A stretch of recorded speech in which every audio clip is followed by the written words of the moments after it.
రేయ్ రేయ్ రేయ్ ఏరా నీకు ఉద్యోగం ఇచ్చింది డ్యూటీ చేయడానికా నిద్రపోవడానికా? సారీ సార్, ఇంకెప్పుడల్లా చేయండి సార్. ఇంకోసారి ఇలా నిద్రపోయావంటే నిన్ను ఉద్యోగం నుండి డిస్మిస్ చేస్తాను. తీగై అలాగే తీ. Idiot.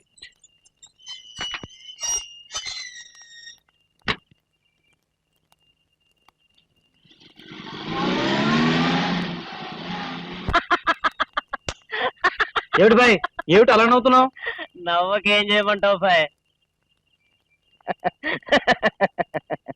వాచ్మెన్ ఎక్కడ నిద్రపోతాడు బాయ్? మరి నాకు నిద్ర వస్తుంది. పగలంతా నిద్రపోవాలి, రాత్రిళ్ళు డ్యూటీ చేయాలి. పగలు నేను చదువుకోవాలి. అప్పుడు డ్యూటీ మానే. పగలంతా చదువుకోవాలి, రాత్రి అంతా డ్యూటీ చేయాలి, రెండు చేయాలి. అది కావాలి, ఇది కావాలి. అవుతావేంటి? రెండు కావాలంటే ఒకటి చెయ్యాలి బాయ్. ఏమిటిది? జేబులో ఎంత ఉంది? చూడు భాయ్, ఇది అతి మహోత్తరమైన సుర్మ. దీన్ని రెండు కళ్ళకు పట్టించావంటే మళ్ళీ నువ్వు కళ్ళు తెరవాలన్నా తెరవలేవు, ముయ్యాలన్నా ముయ్యలేవు. వెంటిలేటర్స్ లాగా అలాగే ఉంటాయి. ట్రై చెయ్యి, వస్తా.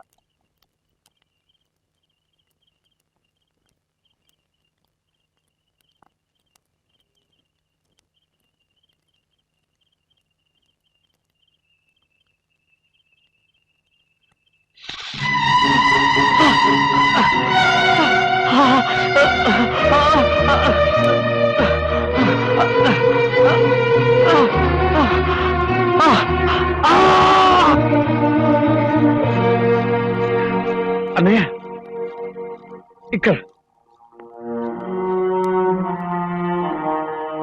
ఏమిట్రా? ఏమిటిది? నీకేమన్నా మతిపోయిందా? మీరు బాగా చదువుకుని ఆ తర్వాత ఉద్యోగాలు చేసుకుంటా అనుకున్నాను, కానీ చదువుకుంటూ ఉద్యోగాలు చేసుకుంటే ఇక నేను ఉండేందుకు బ్రతికేందుకు? అంటే నేను పనికిరాని వాడినేగా, అసమర్థుడనేగా? అది కాదన్నయ్య. కాకపోతే ఏమిట్రా? ఒకడు వాచ్మెన్ గాను ఒక టైపిస్ట్ గాను పని చేస్తారా? రాత్రంతా ఇలా పనిచేస్తే పగలు మీరేం చదువుతారు, ఎలా చదువుతారు? చదవకపోతే ఎలా పాస్ అవుతారు? పాస్ కాకపోతే ఇంతకాలం చదివింది వృధా అయిపోదు. సారీ అన్నయ్య, ఇంకెప్పుడు అలా చేయం. సర్లే, పరీక్షలకు ఫీజు కట్టడానికి డబ్బు తీసుకొచ్చాను, వెంటనే కట్టేసి బాగా చదువుకోండి. ఇకనైనా పిచ్చి పిచ్చి పనులు చేయకండి. రా.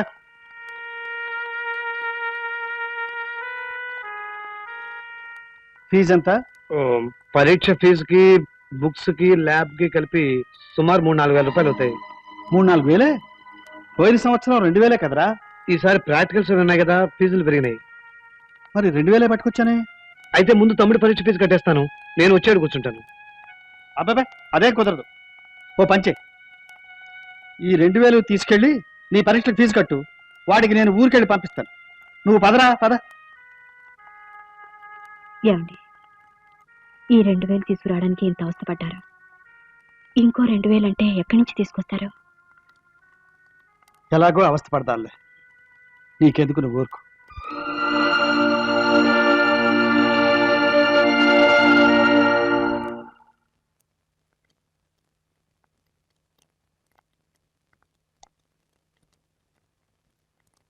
మరేం లేదు, ఆ సురమ ఒరిజినల్ కాదు, కల్తీది.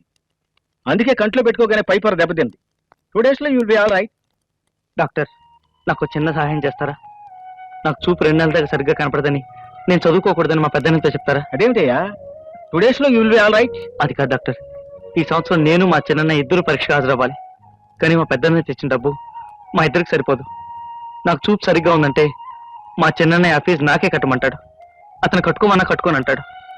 మా ఇద్దరికి డబ్బు తేలేక మా అన్నయ్య నానావస్థ పడతాడు. అంచేత ఈ సంవత్సరం మా చిన్ననే వెళ్తాడు, వచ్చే సంవత్సరం నేను వెళ్తాను. ప్లీజ్ డాక్టర్, కాదకండి. అన్న నాశనాన్ని తమ్ముడు, తమ్ముడు నాశనాన్ని అన్న కోరుకుంటున్న ఈ రోజుల్లో అన్న కోసం తమ్ముడు త్యాగం చేయటం చాలా గొప్ప విషయం. I will help you. Thank you very much doctor.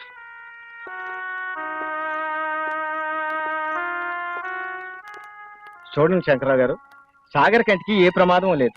కాకపోతే 2 మాసాల పాటు అతను ఎండలోకి వెళ్ళకూడదు, పుస్తకాలు చదవకూడదు. ఇలా ఉండగలిగితే అతని కంటికి ఏ ప్రమాదం ఉండదు. 2 మాసాలే? మరి పరీక్షలు? ఈ సంవత్సరం పరీక్షలు కూర్చోపోవడమే మంచిది. 1 సంవత్సరం పోతుంది కదండి. సంవత్సరం పోతుందని అతను చదివిస్తే కళ్ళే పోయే ప్రమాదం ఉంది. పర్వాలేదన్నయ్య, నేను నెక్స్ట్ ఇయర్ కడతాను. ఈలోగా చిన్న డిగ్రీ వస్తుంది కదా. అక్కడ ఇంకా వంట ప్రారంభించలేదురా? లేదు నాన్న, ఇప్పుడే బియ్యం జరుగుతున్నా. రే నాకు గారెలు తినాలందిరా. అయితే ఇకనే ఇదే కరెక్ట్ టైం. దేశం మీదకి బయలుదేరితే ఏదో ఒక కొంపలో తదినం పెడుతూ ఉండకపోరు. లాభం లేదురా. ఈ మధ్య జనం మరి బొత్తిగా పిసినారి విధంలా తయారైపోయారు. కొందరు తల్లిదండ్రులు తదినాలు పెట్టలేదు, ఆ పెట్టిన కొందరు గారెలు ఉండలేదు. నేను మాత్రం అలా చేయను. నీ ప్రతి తద్దినానికి నేతిగారులు చేయించుకుని నేనే తింటా. పోనీ ఓ పని చేయనా? ఖర్చు ఏముండదు కదా. ఆ నాలిక కోసి. ఏమిటి ఆలోచిస్తున్నావు? పటకారుతో పీక్కుందామనా, బ్లేడ్ తో కోసేద్దామనే? అది ఏమైనా చేయొచ్చు కానీ రేపు మళ్ళీ స్టాంపులు అంటించుకోవాలంటే జిగురు వేరే కొనుక్కోవాలి. ఇదేం లాభం లేదు కానీ రే, కొంచెం ఖర్చు అయినా మనమే ఒక్క గారి వండుకున్నాం రా. బాబో ధర్మం చేయండి బాబో. సద్దన్నం తిని నోరు సవి చచ్చిపోయింది. గారెలు అంటున్నారు, 2 గారెలు పెట్టించండి బాబు. ధర్మ పెబులు గారెలు కావాలరా? చేగోడీలు, పకోడీలు, జిలేబీలు కూడా పెడతాను రా. ముష్టి వేధవా. ఏడు చేస్తానండి. నాను ముచ్చేదోనే. కాకపోతే పోయిన జన్మలో నేను పీసిన కొట్టేదోని అయ్యి ఉంటాను. ఈ జన్మలో ముచ్చెత్తుకుంటుంటా. పిచ్చి విధవా, మా నాన్న ఈ జన్మలోనే అడుక్కు తింటున్నాడని వీడికి తెలీదు. ఒరే ఒక గారె వండి పెట్టరా. అలాగే నాన్న. ఒరే చిల్లు మాత్రం పెద్దది పెట్టు. ఎందుకు? తిండి మిగులుతుందిరా. పద. గారి పుచ్చిపోయింది, నిగనిగా మెరిసిపోతుందిరా. చూడడానికి బాగుంటే తినడానికి బాగుండదు నాన్న. కదా అబద్ధమైన మాటలు మాట్లాడుకు. కాలుతుంది. రే చేతులు కడుక్కొని వస్తాను. అరే నువ్వు కూడా వస్తారా? ఎందుకు? నేను అలా వెళ్ళగానే ఆ విషయంతో నువ్వు తినేస్తే? తిన్ను. ఎందుకంటే అది తింటే 3 రోజులు కూడు పెట్టవు నాకు. 3 రోజులు భోజనం తగ్గిపోతే పోవచ్చు కానీ ఇప్పుడు నేను గారెని నష్టపోతాను. రాతరా చెయ్యి కడుగు. నా చెయ్యి కాదురా, నీ చెయ్యి. తినేది నువ్వేగా. పద. వింటే భారతమే వినాలి, తింటే గారెలే తినాలి పెద్దలు ఊరికే చెప్పా. గారేదిరా? గాలికి ఎగిరిపోయిందేమో నాన్న. ముసుగులు వెతకరా. మా ఆవిడ గారి తినేస్తుంది నాన్న. ఏమమ్మా నువ్వు ఇప్పుడు తిన్నది గారేనా? గారే ఆ, ఏమిటండి? గారి కోసం ఇలా పడిపోవాలా? అది బోడి గారి కాదమ్మా, చిల్లి గారి. అమ్మ, నాన్న, తాత, బామ్మ. ఇంకా నయం, పోయాడనుకుని తిట్టాను కాదు. పార్వతి, పార్వతి, ఏమిటండి? మన మోహన్ రిజల్ట్స్ వచ్చాయి. పేపర్ చూడ్డా ఎందుకు? ఎప్పుడు కొత్తగా వస్తాడు? చూడాలి కదా. ఇలా ఇవ్వనయ్యా, రిజల్టా? నేను చూస్తాను. ఇటువంటి నేను చూస్తాను. నేను చూస్తాను. ఫస్ట్ పేజ్ లో మీ ఫోటోతో సహా వేశారు. యూనివర్సిటీ ఫస్ట్ వచ్చావు. ఉమా, అంటే అమ్మాయి అంటే నీకిష్టం ఉంది, నువ్వంటే అమ్మాయికి ఇష్టం ఉంది. కానీ మీ ఇద్దరి పెళ్లి అంటే నాకు ఇష్టం లేదు. అంతేగా మీ ఇద్దరి అభిప్రాయం? దయచేసి మీ ఇద్దరు నన్ను కాంప్లికేషన్ లో పెట్టకండి. పిచ్చివాడా, ఉమా అంత ధైర్యంగా చెప్తూ ఉంటే నీకు ఆ మాత్రం తెలివితేటలు లేకపోతే ఎలాగయ్యా? నా దగ్గర డబ్బుంది, నీ దగ్గర తెలివితేటలున్నాయి. ఈ రెండు కలిస్తే మా అమ్మాయి జీవితం బంగారంలా ఉంటుంది. చూడు, మీ ఇద్దరు పెళ్లి చేసుకుంటానంటే నాకు ఏ అభ్యంతరం లేదు. పంతులు గారితో చెప్పి మీ పెళ్లికి కావలసిన అన్ని ఏర్పాట్లు చేయిస్తాను. చూడు, మీ పెద్దవాళ్ళని ఒక్కసారి నాతో వచ్చి మాట్లాడము. Mummy, you are so sweet. Sorry madam, మీరెంత పెద్దవారైనా నేను ఎంత చిన్నవాడైనా పెళ్ళైన తర్వాత కొన్ని పద్ధతులు ఉన్నాయి. మీ అమ్మాయిని మా ఇంటి కోడలు చేసుకుందాం అనుకుంటున్నారు కాబట్టి మీరే మా ఇంటికి వచ్చి మా పెద్దలతో మాట్లాడటం సాంప్రదాయం. మోహన్, మమ్మీ మీ ఇంటికి రావడంలో మీరు మా ఇంటికి రావడంలో తేడా ఉంది. It makes no difference. No, it makes lot of difference. మా వాళ్ళు మీ ఇంటికి వస్తే తమ్ముని అమ్ముకున్నారు అంటారు లోకం. మీరే మా ఇంటికి వచ్చి మా వాళ్ళతో మాట్లాడితే అల్లుడిని గౌరవించారు అంటారు. అలాగే, నేనే మీ ఇంటికి వస్తాను. చూడండి, మీ అమ్మాయి మనసుకు నచ్చిన పని చేయాలని మీరు ఎలా అనుకుంటున్నారు, మా తమ్ముడి మనసుకు నచ్చిన పని చేయాలని నేను అనుకుంటున్నాను. కానీ నా మనసుకు ఒకటే అడ్డుపడుతోంది. మా తమ్ముళ్లకు మొదటి నుంచి గడ్డి పాన్పే తప్ప పూల పాన్పు ఎలా ఉంటుందో తెలియదు.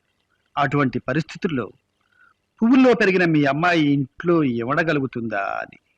మీ అనుమానం మీకే కాదు, నాకు వచ్చింది. అందుకే ఒక నిర్ణయంతో వచ్చాను. ఏమిటి? మీ సమస్యలు నాకు తెలుసు, మీ కష్టాలు నాకు తెలుసు, మీ కష్టాలు వెనుక ఉన్న అప్పులు నాకు తెలుసు. ఎంత కావాలో డబ్బు అడగండి, ఇస్తాను. దేనికి? మీ అన్నయ్యని మా అమ్మాయికి ఇచ్చి పెళ్లి చేయడానికి. ఇల్లరికొని తీసుకువెళ్ళడానికి. కట్నమా? అదేం కాదు, నాకుంది మీకు లేదు కదా అని.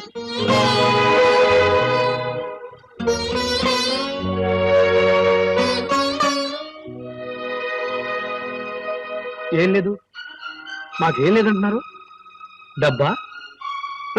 చాలా పొరపాటుపడ్డారు. మీరు ఇక్కడికి వచ్చింది పెళ్లి చూపులు కనుక్కున్నాను, కానీ మా లేమితనాన్ని ఎత్తి చూపిస్తారనుకోలేదు. మీకున్నదేమిటి? డబ్బు, అహంకారం, ఆభిజాత్యం. కానీ మాకున్నదేమిటో తెలుసా?